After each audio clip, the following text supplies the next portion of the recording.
tardes para todos. Vamos a comenzar la lección de hoy. Se titula El movimiento rectilíneo uniformemente acelerado.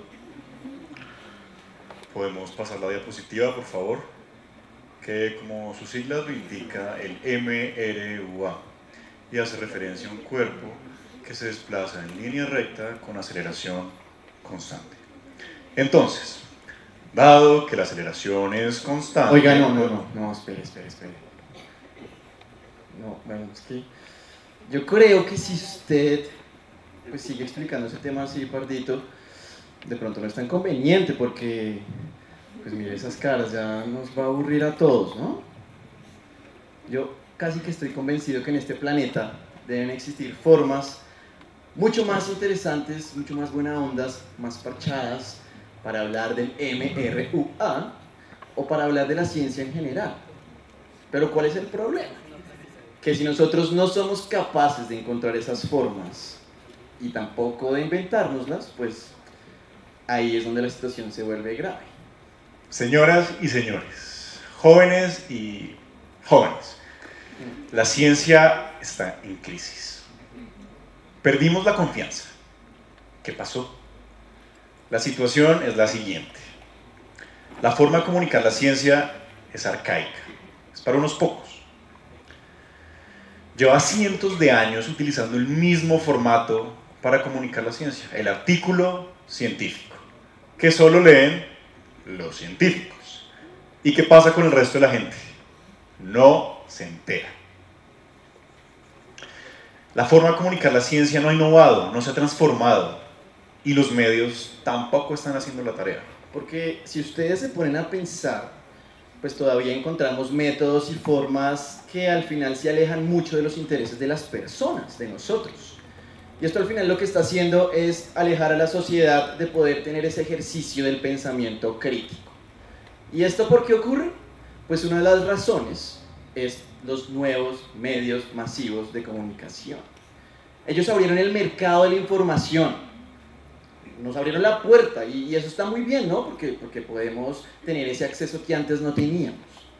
El rollo está en que estos mercados pues simplemente no distinguen entre lo que es verdad y lo que es mentira, lo que es un hecho y lo que es una opinión, y mucho peor lo que es conocimiento y lo que es desinformación.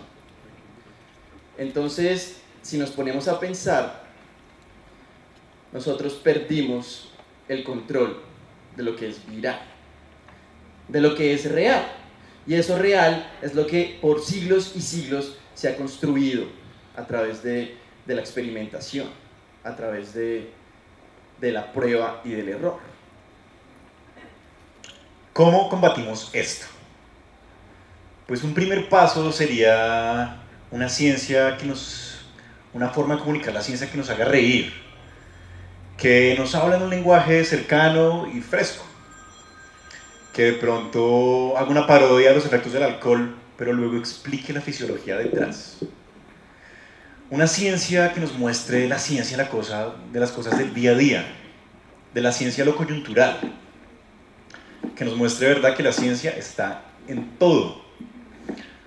Como que nos explique uno por qué se pica la boca cuando come ají con las empanadas, o que nos cuente la importancia biológica y climatológica de la selva amazónica, pero que luego explique por qué la deforestación y los incendios que ahí ocurren sí son culpa de los seres humanos.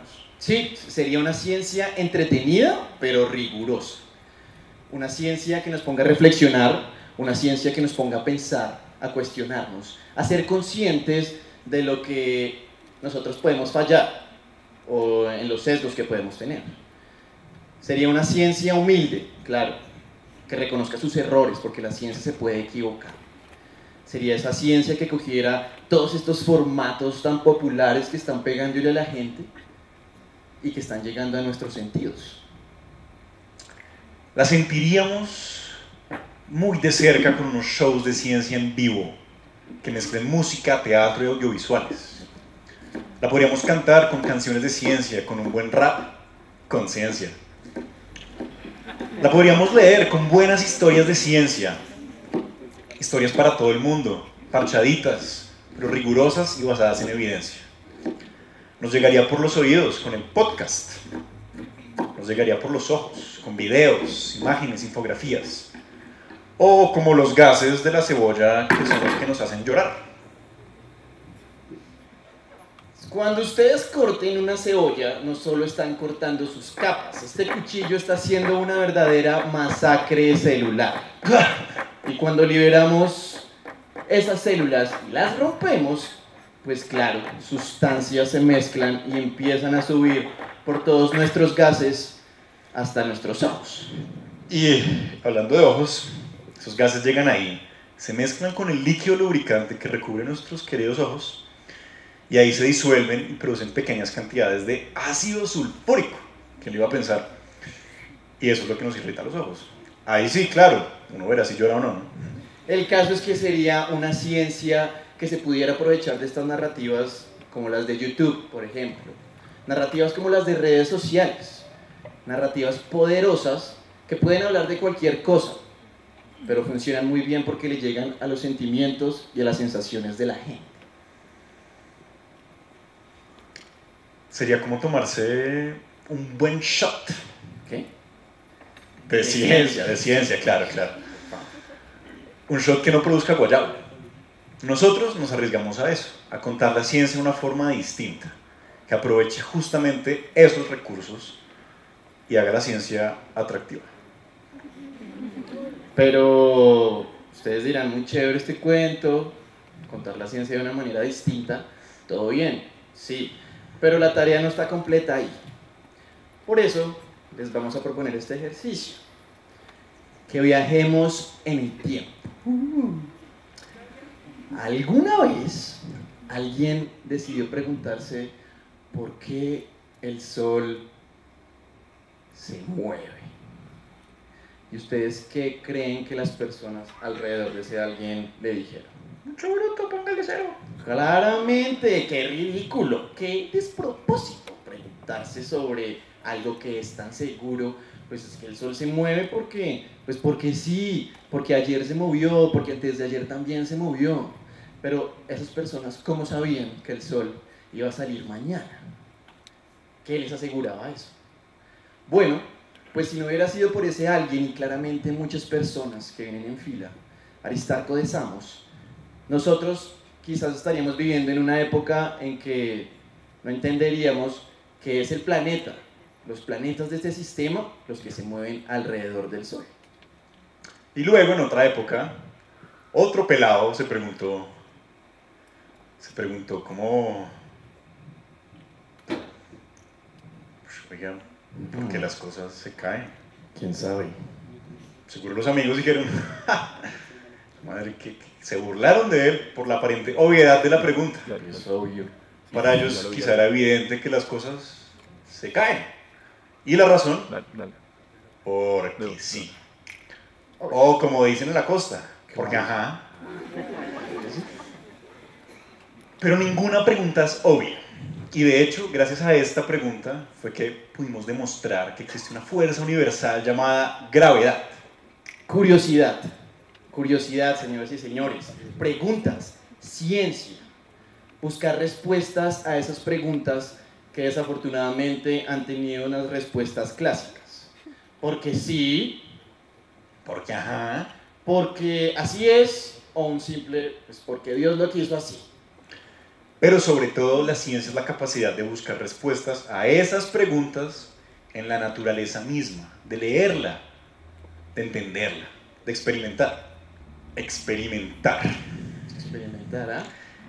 Y yo creo, seguramente, que la ciencia es quizá uno de los esfuerzos colectivos humanos más trascendentales y más poderosos. Sí, los conocimientos que la ciencia nos ha permitido tener a lo largo de esta historia y en repetidas ocasiones, créanme cuando les digo, por favor, han transformado drásticamente a nuestra sociedad de muchas maneras. Por ejemplo, nos dieron la electricidad, nos dieron la luz, la informática, nos permitieron desarrollar vacunas como la vacuna contra la viruela y algo muy común en estos días, los antibióticos. Nos mostró que hay cientos de miles de galaxias a millones de años luz que hay partículas subatómicas, que hay agujeros negros, mundos lejanos y mundos similares al nuestro, que hay supernovas, estrellas de neutrones y radioactividad. Y esto solo por mencionar algunos pocos. Pero ¿qué pasa hoy en día? ¿Por qué no estamos viendo todas estas cosas? Pues resulta que por más que nosotros contemos la ciencia de una forma divertida, charladita y chévere, si ustedes no despiertan esa curiosidad dormida que tienen ahí dentro de sus cabezas, no entenderíamos y no veríamos las miles de cosas que están pasando a nuestro alrededor todo el tiempo. Miren, piensen esto por un momento. Desde el instante en que ustedes, hombres, mujeres, aquí nosotros, dejamos de preguntarnos, de ser curiosos y curiosas, de olvidar y obviar esas preguntas diarias como ¿por qué uno llora cuando corta una cebolla? Y a eso agréguenle estas formas a veces muy inconvenientes de contar la ciencia. Desde ese instante, entre todos y todas estamos pagando este precio. Y además estamos haciendo algo más. Abrimos la puerta. Abrimos la puerta al tierraplanismo, a negacionistas del cambio climático, como algunos presidentes por ahí.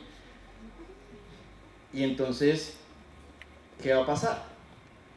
Se están demorando, se están afectando la implementación de medidas que necesitamos para vivir en una crisis climática, de adaptación y de mitigación.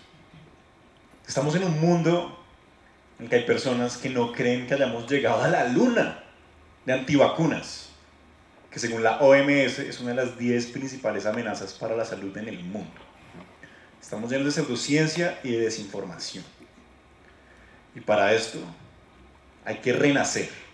Necesitamos un segundo renacimiento, volver a conectarnos con el conocimiento, volver a preguntarse, a cuestionarnos, volver a ver la vida con ojos curiosos, con ojos que estén pendientes de los detalles y llenos de preguntas. Que si alguna vez ustedes se encuentran en una cadena de WhatsApp, que se encuentran en internet que el limón y el bicarbonato funcionan para curar el cáncer, hey, por favor, piénsenlo 2 veces, cuestiónense, pregúntenle a alguien más que sepa de estos temas, corroboren con otra información, esto es muy importante, seamos lo suficiente escépticos, vayamos más allá, cuestionemos todo, porque ahí les va, esa es la sociedad que nosotros soñamos y ese es el cambio que queremos lograr. Sin su curiosidad, ojo, sin su curiosidad, por más que inventemos miles de formas para hacer la ciencia más divertida, charladita, chévere, jamás tendremos un impacto significativo. Muchas gracias.